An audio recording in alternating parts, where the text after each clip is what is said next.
Zip operation అంటే సబ్క్యూటిక్యులర్ sutures చూడడానికి మనకి ఇలా ఉంటుంది. అసలు సూచర్ ఎక్కడ కనిపించదు. ఇంట్రాడర్మల్ సూచర్స్ వేస్తాము.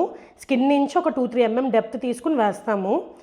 సో మనకి అసలు బయటికి సూచర్స్ కానీ ఏమీ కనిపించవు. చాలా నీట్గా ఉంది, బాగుంది, హెల్దీగా ఉంది. ఓకేనా. సో ఈ సబ్క్యూటిక్యులర్ సూచర్స్ అంటే మనం వాడుక భాషలో జిప్ అనేది ఇలా మనకి బయటికి సూచర్ అది కనిపించకుండా వేస్తాము. ఇదేంటంటే మనకి కాస్మెటికలీ బెటర్ స్కార్ ఇస్తుంది, పెయిన్ అది తక్కువ ఉంటుంది, ఇన్ఫెక్షన్ రేట్స్ కూడా తక్కువే.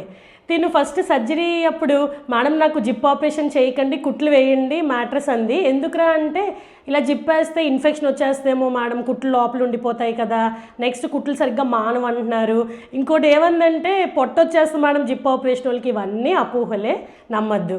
థ్యాంక్స్ రా అవేర్నెస్కి ముందుకు వచ్చినందుకు. ఈరోజు నీకు డ్రెస్సింగ్ చేసి సండే కదా, సిఎంఈ ఉందన్నమాట, సిఎంఈకి వెళ్దామని. సిఎంఈ అంటే కంటిన్యూయింగ్ మెడికల్ ఎడ్యుకేషన్. లైక్ మేము ఎప్పటికప్పుడు లెర్నింగ్లో ఇలా అప్డేట్ అవుతూ ఉండాలి కదా, కొత్తవి నేర్చుకుంటూ ఉండాలి. సో దానికి ఎప్పటికప్పుడు కాన్ఫరెన్స్లు అవి అటెండ్ అవుతూ ఉంటాం అన్నమాట. సో నెక్స్ట్ వీడియోలో మీకు ఎప్పుడు స్నానం చేయాలి సిజేరియన్ తర్వాత, కుట్లు ఎలాగా కేర్ తీసుకోవాలో చెప్తాను.